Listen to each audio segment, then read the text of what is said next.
Can I ask you about former Prime Minister Gordon Brown's article in today's Mirror? He's saying there should be a £3 billion gambling tax in order to cut child poverty, to get rid of the two-child cap in welfare introduced by George Osborne. He says that 4.5 million children in the UK are living in poverty, and the numbers are rising by up to 100,000 a year. I'm sad to see such deep poverty again stalk our country's children. Under a Labour government, Minister, do you agree with him? Do we need action now?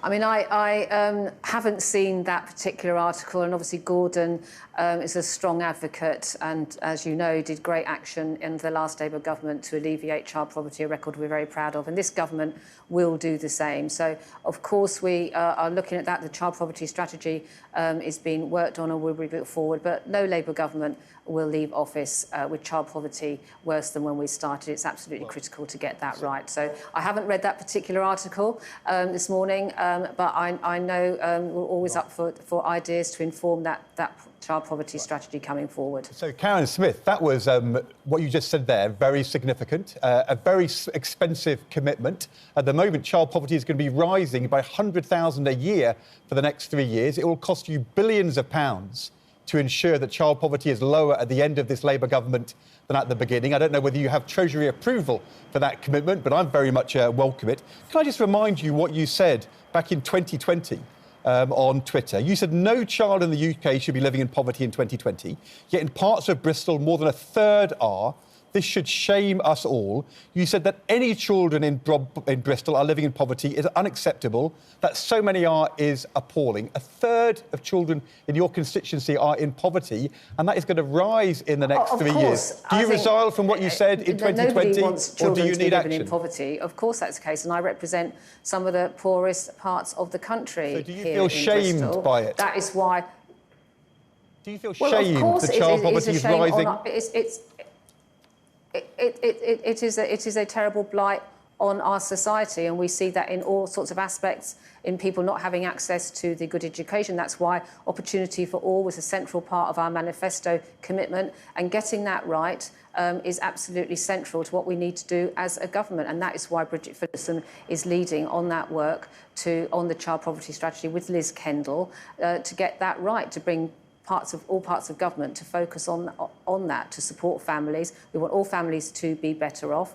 And the situation, as I described, I can't remember what year you said that was in. 2020. Of course, that's unacceptable. I see that every day in my constituency. So you've told us today, educational achievement. That's about housing.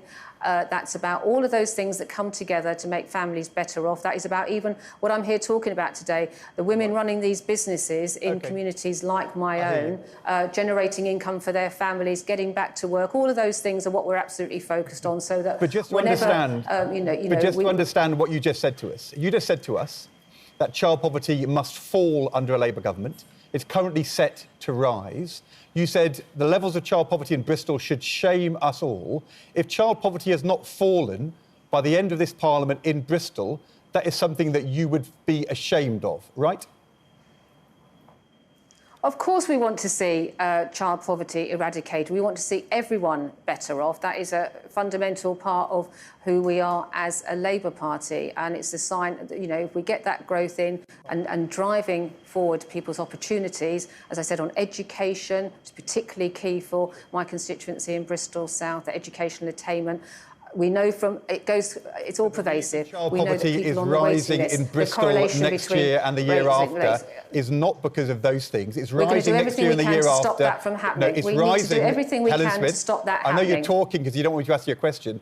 The reason why it's rising, Karin Smyth, next year and the year after is because of the two-child cap on benefits. That is why it is rising. And the question I'm asking you is Gordon Brown right to say you should remove that cap next year and the year after, because that is the way to get child poverty down? Is he correct?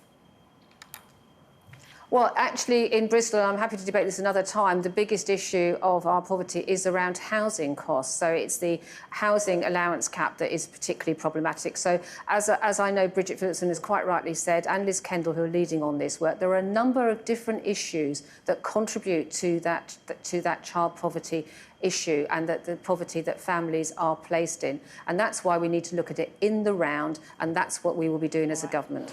Thank you very much indeed. I mean, I have to say, I think your commitment to us today to get it down is very, very welcome, and we'll see whether the Chancellor can deliver on that in the budget. But thank you for joining us this morning.